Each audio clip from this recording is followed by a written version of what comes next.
Hey there, welcome to FFBC for Kids. This is our Back to Sunday School series. Let's get started. And now, a story from the Old Testament. There once was a nation named Israel. After Achan was punished for his sin, and the nation was living in obedience to God once again, God told Joshua, "Now is the time for you to attack Ai. Behold, I have given them into your hand." So Joshua and the Israelites came up with a plan. They hid some of their soldiers behind the city of Ai, and then took the rest of their army out front, like they were going to attack them the same way as before.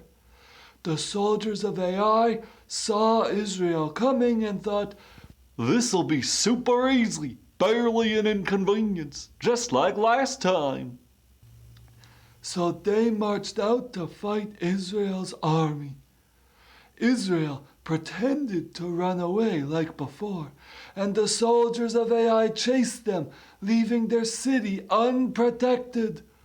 Then the hidden Israelite soldiers rushed into the city and captured it, trapping the army of Ai between the soldiers they were chasing and the army in their city.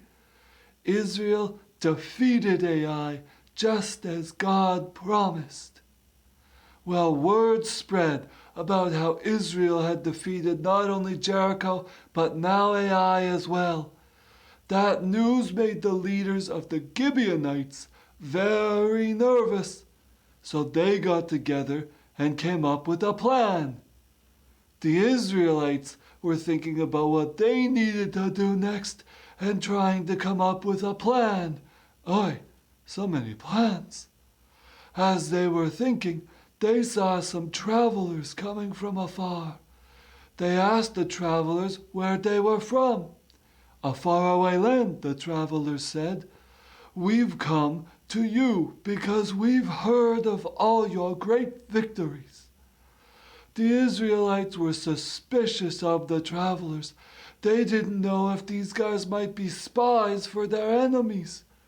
But the travelers showed them their old moldy bread and their old worn-out wineskins, and so the Israelites believed they must be from far away. The travelers wanted to make a covenant or promise with Israel that the two nations would never attack each other, and so Israel did. Only they forgot to ask God if they should or not. Very soon afterwards, they found out that the travelers were really Gibeonites, who Israel was supposed to defeat. Now, they had to keep their promise and let the Gibeonites stay in their land. While the Gibeonites were busy with their plan to fool the Israelites into letting them stay, 5 other kings in the land got together to come up with a plan. What is with all these plans? Anyways, these 5 kings thought that if they put all their armies together, they could beat Israel in a battle. Guys, I'm running out of pieces. Just pretend these guys represent their full armies, okay? Well, their plan didn't quite work out as good as those other plans. God promised Joshua, "You will defeat the army of the 5 kings." and so the Israelites went to battle. God was with them, and they were winning the battle easily. But because the army of the 5 kings was so big, it was taking a long time. So long that the sun was almost going down and night was coming, which would provide the army of the 5 kings a chance to escape in the dark. So Joshua prayed that God would keep the sun up and not let it set. The craziest plan of them all. But because God was with Israel, he did exactly what Joshua asked, and kept the sun from setting until after Israel had won the battle and defeated the army of the 5 kings. The end. Think about it with Pastor Daniel. So that's a lot of Old Testament stories to digest all at once. But there's really one key lesson that we can take from these 3 stories when you put them back to back to back. And it's actually a lesson that we've learned before when we talked about Deuteronomy 28. Can you remember what that was? The lesson is that God blesses obedience but curses disobedience. And I think we can see pretty clearly in the 3 stories that we talked about today how that's true. When Israel obeyed God and got rid of the things that they had taken from Jericho, then God blessed them and they were able to go and defeat Ai. But then Israel disobeyed God. They didn't ask for his approval when they were making this covenant or this treaty or promise with the travelers that had come to them, who turned out to be the Gibeonites. And because Israel didn't obey God, didn't come to him with their question, didn't ask him if they should do this or not, well, then there were consequences. The Gibeonites ended up getting to live in the land, and Israel didn't get to inherit the whole thing. And so there was a cursing there against Israel. There was a penalty that happened to them because they disobeyed God.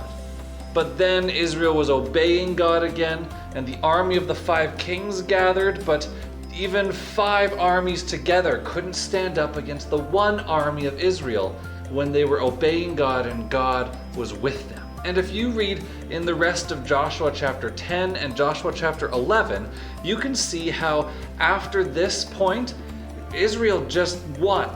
They got victory after victory after victory after victory, and they defeated all of the cities and all of the armies in the land because God was with them and blessing them, and they were living in obedience to him. And so these stories from the book of Joshua, besides being totally awesome, I mean, God held the sun in the sky for every time. How cool is that? Well, they also remind us of that lesson that God blesses obedience and curses disobedience. And they're a great reminder that we can live that way too, that we can experience God's blessings when we live in obedience.